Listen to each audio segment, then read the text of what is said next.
The image of an extended family sitting around the table for the holidays is portrayed to be an ideal scenario. But for many, it is more like a nightmare. We may feel trapped by family members who put us in the same box they always seem to put us in. And yet we feel self-conscious that we harbor the same fixed opinions, reactions and judgments about them in return. It's very sad when the people we want to be closest to feel so separate from us. What if you could look around the table and think, everyone here is whole and healed? In reality, all of us are whole because wholeness cannot be created or destroyed. But we aren't completely healed of the habit of separation. Today we look at how you can play the role of healer, beginning with yourself, but extending to everyone around you. Welcome to day 19, inspiring others to be whole. The symptoms of separation aren't hard to spot. Whenever you contract and go into a protective posture, you are contracting. Likewise, it is easy to spot what it feels like to expand inside. You become open, accepting, and resilient. Let's say that we are all convinced that expanded consciousness is desirable. The reason we aren't there already is that life presents situations where we react with fear, judgment, and self-defense. And these are mixed in with situations where tension gives way to feeling relaxed, open, and non-judgmental. When you see that this is how your own life has unfolded, you're being realistic about the fact that everyone is only partially healed. Heal and whole are related words linked by the truth that wholeness is a completely healed state. Being all-embracing and self-interacting, a holistic system turns back on itself, locates any wounds, gaps, or weaknesses, and repairs them just the way your body's immune system does. The secret of being a true healer is that you know what it feels like to be open and expanded. So you bring that same feeling to yourself and to others. This is more than doing good deeds or saying kind words, although they are important. At a deeper level, healing must be connected to the source of pure consciousness, because only there can every detail of healing be organized. Again, refer to your body's immune response. To fend off even the common cold requires the immune system to know and remember every disorder your genetic line has ever experienced. Then to activate white blood cells that can recognize a foreign invader, which leads to a sequence of precise chemical reactions that defeat the incoming virus. That's only one small example of a self-healing system that displays intelligence, creativity, and resilience thousands of times a day. You have the advantage that you can consciously choose your healing response. When you're aware of being judgmental or of putting up obstacles or creating stress, you can stop immediately. All it takes is that first moment of recognition, and then you can shift your perspective from contraction to openness. Once this occurs, you let go of the outcome, trusting that at the deepest level, consciousness knows what to do. That healing intelligence is called Shakti, the life energy that contains complete intelligence and creativity. But terminology can't replace the experience of healing and being healed. There is no substitute for openness and trust. These are the qualities of a healer. and we all know how challenging they can be. In family life and at work, we encounter all kinds of resistance and obstacles. The fact that other people act irrationally, judgmentally, and selfishly creates a lifelong environment where it seems only sensible to defend yourself. Other, more serious difficulties face many people, from abuse and addiction to anxiety, depression, and loss of livelihood. Each situation presents its own peculiar, unique details. No one can supply a cut-and-dried answer, but the level where answers originate is always consciousness. We meditate to go from the level of problems to the level of solutions. Does meditating guarantee that every difficulty will melt away? No, but it does allow us to be a healing force at any given time instead of a force that exacerbates the problem. Connecting with our healing awareness is a powerful tool in liberating the dormant energy and youthfulness that is our true nature. As we prepare to meditate together, let's take a moment to consider our centering thought. I hold the power to heal and be healed. I hold the power to heal and be healed. Now let's prepare for our meditation. Make yourself comfortable and close your eyes.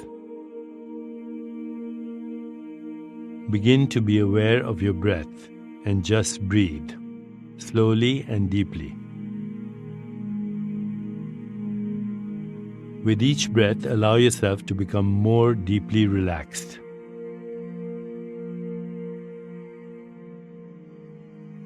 Now, gently introduce the mantra, Siddho Hum. Siddho Hum. This mantra means, my true self is complete, whole, and perfect. My essential nature is always healed and revitalized. Repeat it silently to yourself. Siddho Hum. Siddho Hum. Siddho Hum. With each repetition, feel your body, mind, and spirit open into an expanded state of awareness. Whenever you find yourself distracted by thoughts, noises, or physical sensations, simply return your attention to silently repeating the mantra. Siddho Hum. Siddho Hum. Siddho Hum. Please continue with your meditation. I'll mind the time and you'll hear a soft bell at the beginning and end of the meditation.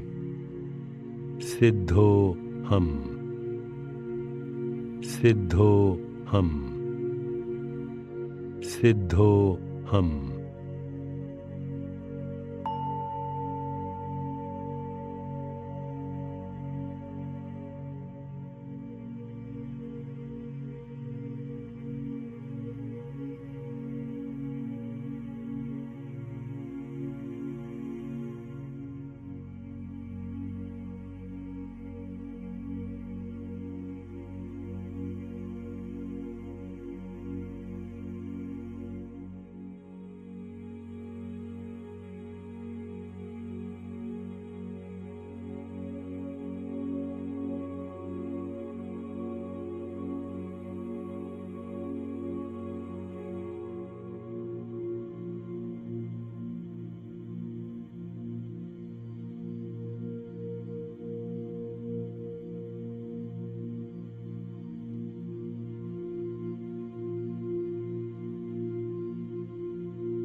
It's time to release the mantra.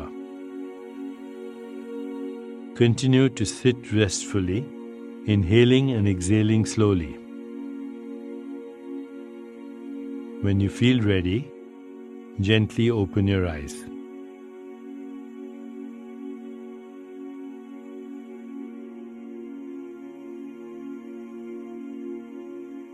As you continue with your day, contemplate this centering thought. I hold the power to heal and be healed. I hold the power to heal and be healed. Namaste.